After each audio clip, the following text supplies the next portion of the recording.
morning, all of you, and welcome in the online classes of SDM Research English classes. Today, in this topic, we will learn what are exclamatory sentences. आज के इस topic में हम पढ़ेंगे exclamatory sentences क्या होते हैं, इनका यूज हम कहाँ करते हैं. Exclamatory sentences means in Hindi विस्मयादि बोधक वाक्य. पहला क्वेश्चन, एक्सक्लेमेटरी सेंटेंस होता क्या? वे वाक्य जिनसे हृदय में उत्पन्न होने वाले त्वरित भावों को प्रकट किया जाता है. They are called exclamatory sentence. अर्थात विस्मयबोधक वाक्य वे वाक्य होते हैं जिनसे हम अपने मन में उत्पन्न होने वाले, तुरंत उत्पन्न होने वाले भावों को प्रकट करते हैं. और normally there are four kinds of sentences. Number 1 joy, sorrow, surprise and praise. Joy, ये विस्मयबोधी वाक्य जो होते हैं प्राय मेनली 4 प्रकार के होते हैं. है और भी, लेकिन मुख्य बेस इनको हम अलग अलग विभक्त करके पढ़ने के लिए, समझने के लिए लेते हैं. 4 टॉपिक में डिवाइड किए. पहला देखिए जॉय. जॉय मीन्स हैप्पीनेस यानी खुशी. दूसरा आपका सॉरो, भाई खुशी होती है तो हम प्रकट करते हैं, दुख होता है तो हम प्रकट करते हैं. सॉरो मीन्स सैडनेस यानी शोक या दुख. नंबर 3 सरप्राइज यानी आश्चर्य. नंबर 4 प्रेज यानी हम किसी की प्रशंसा, तारीफ करते हैं या उसको शाबाशी देते हैं. 4 टॉपिक्स होते हैं. अब एक एक टॉपिक को हम विस्तार पूर्वक पढ़ के समझ लेते हैं, इनका स्ट्रक्चर देखते हैं. नंबर 1 देखिए जॉय. जॉय मीन्स हैप्पीनेस यानी खुशी, उत्साह, उल्लास. कई बार आपने टिकटॉक पर, मॉल वीडियोस पे किसी को खुशी से चिल्लाते हुए सुना हो, किसी को खुशी से नाचते हुए सुना हो, वो सब जॉय यानी हैप्पीनेस ही प्रकट की जाती है. तो एक तो बॉडी की एक्टिविटी के द्वारा, बॉडी लैंग्वेज से हम अपनी खुशी को प्रकट कर रहे हैं. But in return and in speaking हम किस प्रकार प्रकट करेंगे जॉय और खुशी को? By using hurrah. हुर्रा मतलब वाह, इतना hurray, India has won the match. In the same way structure देखिए, खुशी प्रकट करने के लिए विस्मयबोधक वाक्यों के अंतर्गत हुर्रा का प्रयोग इन the beginning of sentence. Simple sentence है आपका. सिंपल सेंटेंस के पहले आपको क्या यूज देना है? हुर्रा. और उसके बाद एक्सक्लेमेशन मार्क लग जाएगा. उसके बाद एज इट पोजीशन में जो आपका सिंपल सेंटेंस हम प्लेस कर दे. For example hurrah, India has won the. अब यहाँ पर India has won the match, it is a simple sentence. लेकिन इसको जब हम कन्वर्ट कर देते हैं एक्सक्लेमेटरी सेंटेंस में, तो उसके लिए आगे हमने क्या यूज किया है? हुर्रा.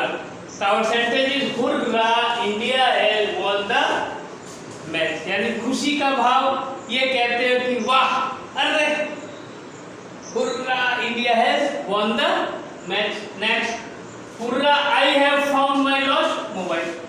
यहाँ मोबाइल खो गया था लेकिन वापस मिला था, आपको खुशी मिली. तो hurrah, I have found my lost mobile. Number 3 देखिए, hurrah, my girlfriend has come. वाह, मेरी मित्र आ गई. यह भी खुशी का भाव ही है. That's enough. Next, number 2. Second topic is our sorrow. Sorrow means sadness, दुख, शोक. शोक का भाव, विषाद का भाव. जब हम अपने किसी दुख के भाव को प्रकट करते हैं तो उसके लिए सिंबल के रूप में, विशेष शब्द के रूप में इसका प्रयोग करेंगे alas. Alas is also used like hurrah in the beginning of the sentence. In the beginning of the sentence with exclamation mark. Sorrow alas is used in the beginning of the sentence with exclamation mark और उसके बाद वो आपका simple sentence replace करेंगे. For example alas she has failed again. हाय वो वापस fail हो गई क्योंकि पहले फेल हो चुकी है. alas she has failed again.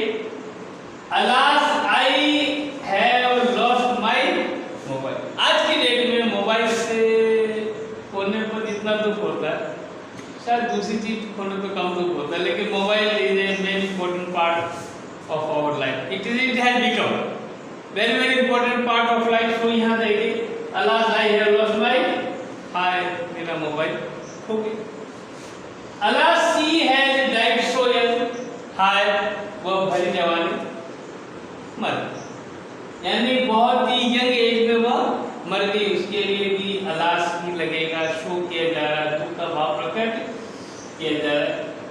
तो यहाँ आपके एक्टिविटी सेंटेंस में दो टॉपिक क्लियर होते हैं. नंबर 1 जॉय यानी हैप्पीनेस वाला, दूसरा number 2 sorrow. Number 3 surprise. Surprise means आश्चर्य. आश्चर्य का भाव जब भी हम प्रकट करते हैं. Number 3 surprise. आश्चर्य का भाव प्रकट करने के लिए normally in the beginning of sentence we use what और हाउ.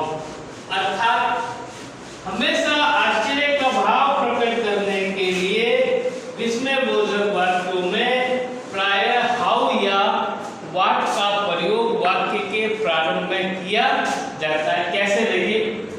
नंबर 3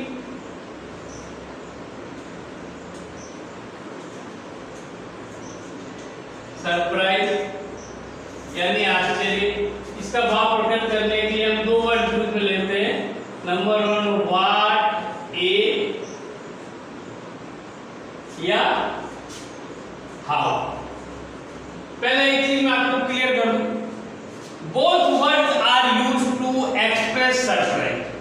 इट मीन्स दोनों ही शब्दों के माध्यम से आश्चर्य का भाव प्रकट किया जाता है, लेकिन डिफरेंस इज दैट अगर वाक्य में विशेषण के साथ किसी संज्ञा का प्रयोग किया गया है तो व्हाट ए का प्रयोग करेंगे, अन्यथा विशेषण के साथ संज्ञा न होने पर हाउ से वाक्य शुरू करते हैं. But in modern English both words are used in the simple way, in the same way. How कैसे देखिए. आश्चर्य का भाव प्रकट करने के लिए व्हाट ए या हाउ को हम बिगिनिंग ऑफ द सेंटेंस लिखेंगे. कैसे लिखते हैं, लेकिन एक चीज याद रखिएगा, these are not here question word. यहाँ पर ये क्वेश्चन वर्ड नहीं है. इनके माध्यम से जब हम अपने मन का आश्चर्य प्रकट करते हैं जब जो structure of the sentence change हो जाता है. कैसे देखिए. सबसे पहले आपका व्हाट ए या how plus noun as a subject या pronoun प्लस वर्ब यहाँ सबसे पीछे चली जाएगी और पीछे एक्सक्लेमेशन मार्क लग जाएगा. ये स्ट्रक्चर को चेंज करना है. ये ध्यान दीजिए कि व्हाट ए और हाउ के माध्यम से जब भी हम सरप्राइज में आश्चर्य प्रकट कर रहे हैं तो इनके बाद में वर्ब या हेल्पिंग वर्ब न लगाकर eight the last of the sentence लगेगी, क्योंकि आपका एक्सक्लेमेटरी सेंटेंस है. फॉर एग्जांपल देखिए, जैसे कितनी सुंदर हो तुम. कितनी सुंदर हो तुम, तो वाक्य बन जाएगा how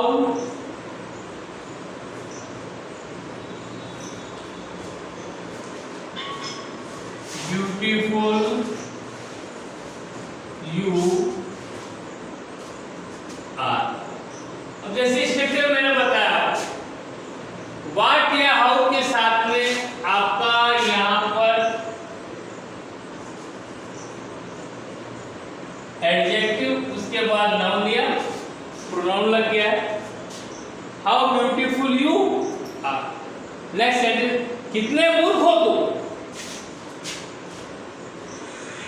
how stupid you are. अब एक बात की, तुम्हारा भाई कितना अच्छा लड़का, तुम्हारा भाई कितना अच्छा लड़का है। सेंटेंस ये थोड़ा चेंज करिए, व्हाट से स्टार्ट करेंगे, what a good boy your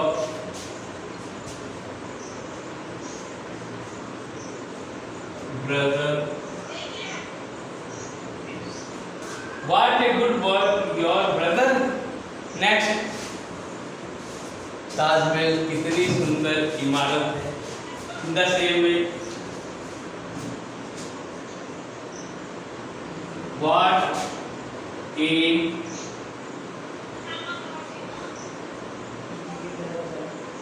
beautiful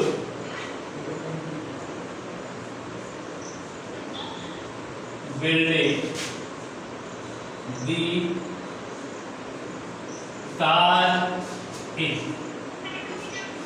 We find that, हम देखते हैं कि जब वाक्य में एडजेक्टिव के साथ में नाउन नहीं, नाउन एब्सेंट है, तब आपने हाउ से वाक्य स्टार्ट किया।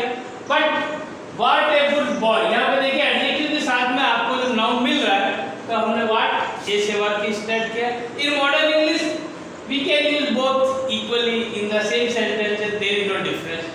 तो यहाँ आपका तीसरा टॉपिक पूरा होता है, in exclamatory sentences surprise।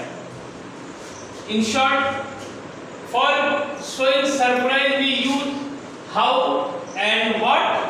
a structure थोड़ा डिफर हो जाता है, what a और how को in the beginning of sentence वाक्य के प्रारंभ में लिखेंगे, उसके बाद में एडजेक्टिव, नाउन या प्रोनाउन और वर्ब या helping verb, at the last लिखने के बाद एक्सक्लेमेशन मार्क लगाया जाएगा। ओके, नेक्स्ट देखिए नंबर 4, प्रेज। प्रेज यानी तारीफ करना, प्रशंसा करना। It is also important part of our speaking. किसी की भी प्रशंसा करना एक आर्ट है, नहीं तो जिसकी तारीफ की जाए उसको लगेगा कि सामने वाले सर जी ताज मक्खन लगा है, लगता है एडवांस फीस मांग लेंगे।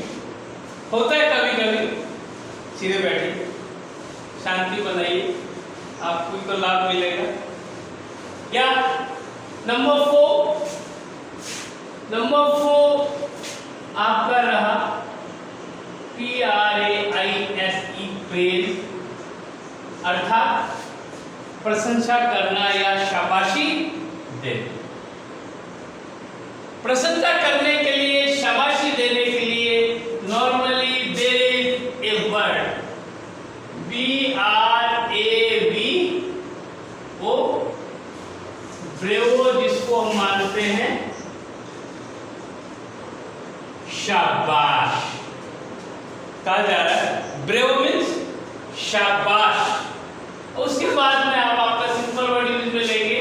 For example,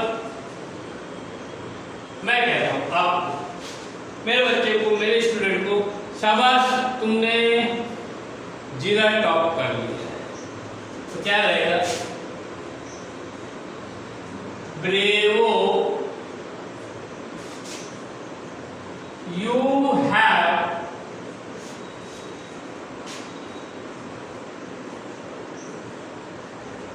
topped the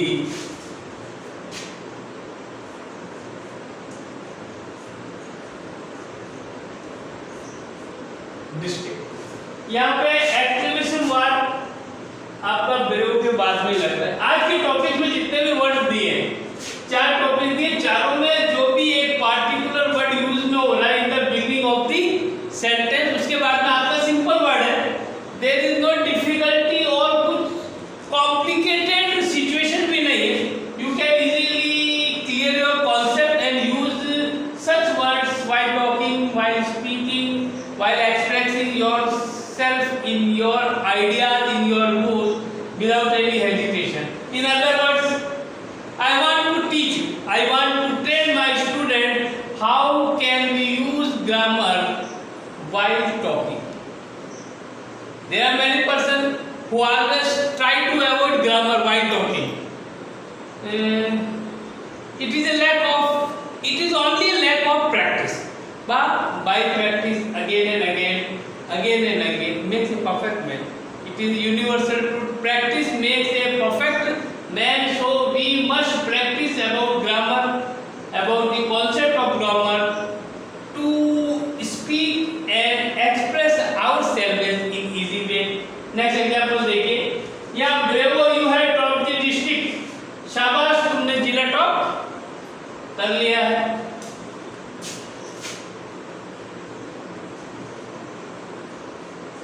bravo you have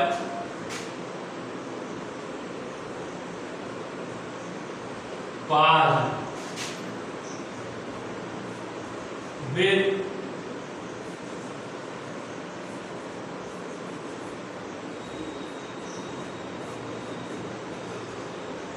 you have passed with good marks. Bravo, you have passed with good marks. Next,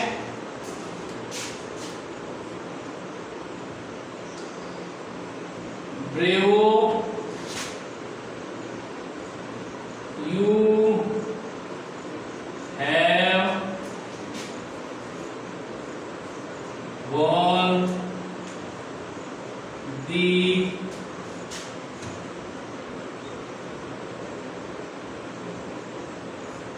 first prize. Bravo, you have won the first.